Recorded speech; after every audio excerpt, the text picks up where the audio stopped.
তাইলেই হবে।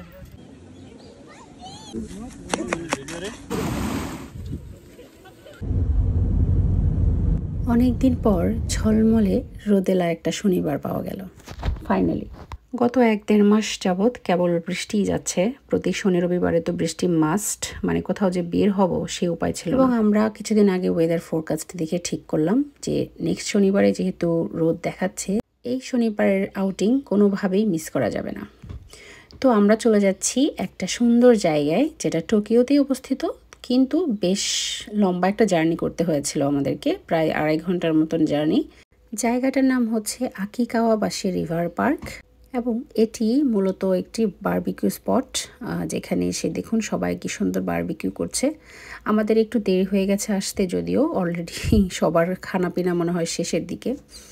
এই জায়গাটা চুজ করার আরেকটা কারণ ছিল এই যে সুন্দর পানি দেখতে পাচ্ছেন, একদম ক্রিস্টাল ক্লিয়ার পানি দেখা যাচ্ছে। এটাতে বাচ্চারা মানে খেলাধুলা করতে পারবে সুন্দর করে, যেহেতু সামার টাইম, সো ওরা খুব এনজয় করবে এবং হয়েছেও তাই। ফার্স্টের দিকে যদিও ওরা নামতে হয়তো ভয় পাচ্ছিল, কিন্তু পরে যখন একবার নেমে গেল পানিতে, তখন আর তাদেরকে আর উঠানো গেল না। আর এদিকে আমাদের বারবিকিউর প্রিপারেশন শুরু হয়ে গিয়েছে। বাসা থেকে আমরা সব কিছু মেরিনেট করে নিয়ে এসেছি, এখানে জাস্ট পুড়িয়ে খাবো। আর এই যে দেখতে পাচ্ছেন আমাদের তরমুজ সাহেব কিন্তু খুব আরামে আছে এখানে। তাকে এসেই আমরা পানিতে ছেড়ে দিয়েছি, যা বেটা একটু রিল্যাক্স কর।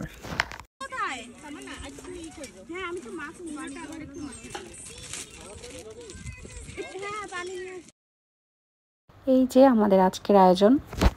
আগের দিন রাতে আমরা সব মেরিনেট করে তারপরে নিয়ে এসেছি, আর এখানে এসে কিছু প্রিপারেশন যেগুলো বাকি ছিল সেগুলো করা হচ্ছে একে একে। ভালো কথা, বারবিকিউ করার যত ইনস্ট্রুমেন্ট এখানে দেখতে পাচ্ছেন সব কিছুই কিন্তু রেন্টালের। যদিও আমাদের বাসায় ছিল, বাট ওরা অ্যালাউ করেনি। পাশাপাশি কিছু চেয়ার এবং এই যে বড় ছাউনিটা দেখতে পেয়েছেন সেটাও কিন্তু রেন্টালেই ছিল। কি লোভনীয় লাগছে দেখতে, তাই না? আমার তো দেখে এখন আবার খেতে ইচ্ছে করছে। আর এই যে আমাদের ছানাপোনাগুলো কিন্তু আস্তে আস্তে পানিতে নেমে গেল। ওরা মাশাল্লাহ সেদিন খুবই এনজয় করেছে, যদিও একটু ভয়ে ছিলাম যে এত লম্বা সময় পানিতে থাকলে ঠান্ডা লাগে কিনা।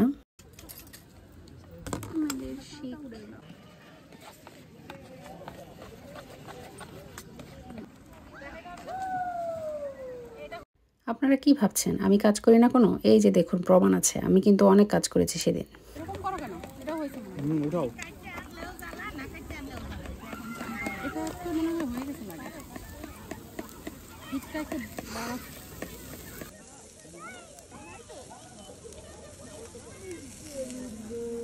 এদিকে বারবিকিউ হচ্ছে, আর আমি ভাবলাম যে একটু পানিতে পা ভিজিয়ে আসি। শেষে যদিও সবারই প্ল্যান আছে আমাদের পানিতে একটু নামার। পানিটা এত ক্লিন ছিল, মানে দেখেই খুব ভালো লাগছিল। আর এই গরমের মধ্যে যখন এই পানিটাতে পা ভিজালাম, কি যে শান্তি লাগলো। আর এই যে দেখুন কি সুন্দর মাছ দেখতে পাওয়া যাচ্ছে, মনে চাচ্ছিল কয়েকটা ধরে এখানেই বারবিকিউ করে ফেলি। আমাদের খাবার কিন্তু মোটামুটি রেডি হয়ে গিয়েছে, যদিও 2-1টা আইটেম বাকি ছিল তখনও, বাট কি আর করা, শেষ পর্যন্ত ওয়েট করতে গেলে আবার শুরুর দিকে এগুলো ঠান্ডা হয়ে যাবে। তবে আলহামদুলিল্লাহ সেদিনের খাবারগুলো সবগুলো খাবার খুবই মজা ছিল। খাওয়ার পরে আমরা চিন্তা করলাম যে এখনই তরমুজ খাওয়ার উপযুক্ত সময়।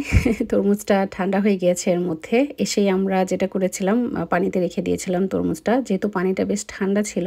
তো তাকে পানিতে চুবিয়ে রাখার আইডিয়াটা আসলে খুবই কাজে দিয়েছে। আর তরমুজ আসলে এমন একটা ফল যেটা ঠান্ডা ঠান্ডা না হলে না খেতে ভালো লাগে না। আমি এমন একজন মানুষ ছিলাম যে তরমুজ একদমই পছন্দ করতাম না যখন বাংলাদেশে ছিলাম, কিন্তু এখন আমার তরমুজ খুবই ভালো লাগে। আসলে সময়ের সাথে সাথে মানুষের যে রুচি চেঞ্জ হয় সেটা আমি নিজেকে দেখলেই বুঝতে পারি। বারবিকিউ স্পট থেকে একটু সামনে আসলেই এই ভিউটা এত সুন্দর লাগছিল, আর এত সুন্দর একটা বাতাস ছিল সেখানে। সেদিন কিন্তু গরমও ছিল অনেক, কিন্তু মানে বাতাসটার জন্য আমরা ওই গরমটা তো ফিল করিনি। তো যাই হোক, খাবার দাবার শেষ, রিল্যাক্সেশন শেষ, এখন তো বাড়িতে ফেরার পালা। কি সুন্দর করে হাইড্রাঙ্গাগুলো ফুটে আছে এখন। আর এই গরমে যদি একটা আইসক্রিম না খাওয়া যায় কেমন লাগে বলেন? তো আইসক্রিম খেতে খেতে আমরা বাসার দিকে রওনা দিয়েছি। আজকের ব্লগটা কেমন লেগেছে সবাই জানাবেন। আর আমি চেষ্টা করছি আবারও রেগুলার ব্লগ দেওয়ার। ফুল টাইম জব, বাচ্চা আর সংসার সব কিছু মিলিয়ে মানে পেরে উঠছি না আর কি। তাও এটা যেহেতু আমার শখের জায়গা, চেষ্টা করব চালিয়ে যাওয়ার। ভালো থাকবেন সবাই, আল্লাহ হাফেজ।